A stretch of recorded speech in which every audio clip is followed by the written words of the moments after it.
نعبدو و نصلی علی رسول کریم اما بعد اعوذ باللہ من الشیطان الرجیم بسم اللہ الرحمن الرحیم۔ فاضل حضرات، یہ جو بوگی آپ دیکھ رہے ہیں یہ بےنظیر بھٹو کے گورنمنٹ کے دوران یہ جلائی گئی تھی اور تقریباً یہ 20-25 سال ہو گئے ہیں اور ان کو لا کے یہاں رنگ روڈ کے نیچے کھڑا کر دیا گیا ہے۔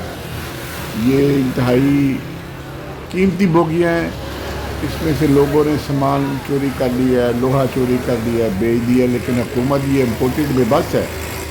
وہ یہ چاہیے یہ لوگ کم از کم لوہا بیچ لو، یہ اتفاق فیکٹری میں لے جاؤ تاکہ یہ کسی کام میں تو آئے۔ یہ اربوں روپے کا لوہا ہے جو آپ لوگوں کی غفلت کی وجہ سے یہ رنگ آلودہ ہو چکا ہے اور یہ بالکل ضائع ہو چکا ہے۔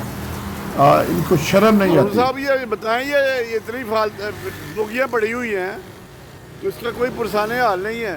یہ بہت نقصان جا رہی گورنمنٹ، اس کو چاہیے کہ بیچ دے، سارا سامان نکال کے لوگوں نے بیچ دیا، لیکن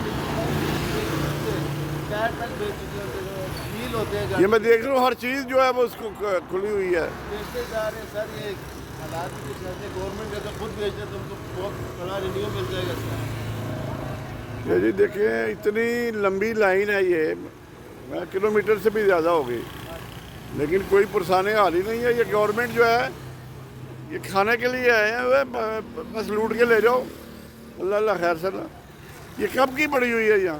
سالوں سال ہو گئے یہاں پہ پڑی ہے۔ گل کی دیکھیں کس کی حالت دیکھیں، گل کی یہ ساری گاڑی ساری بوگیاں گل کی دیکھیں آپ، سالوں سال سے پڑی ہوئی ہے۔ یہ آپ بتائیں جی کب سے یہ بوگیاں یہاں پہ؟ 10-12 سال ہو رہے ہیں آپ کو دیکھے ہوئے۔ یہ حالات ہے جی کہ یہ صاحب بتا رہے ہیں کہ 10-12 سال ہو گئے ہیں اور کوئی اس میں یہ لوگ اس میں چوریاں بھی کرتے ہوں گے،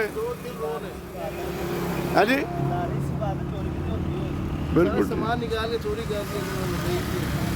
چلو جی، آپ کو یہ بتانا تھا کہ یہ صورتحال ہے، یہ گورنمنٹ کا مال ہے، کوئی اس کا پرسانِ حال نہیں ہے۔ یہ وفاقی گورنمنٹ جو ہے، امپورٹڈ گورنمنٹ، انہوں نے بیڑا گرک کیا ہوا ہے ملک کا، تو یہ بیچ دے اربوں روپے کا، تو یہ لوہے بک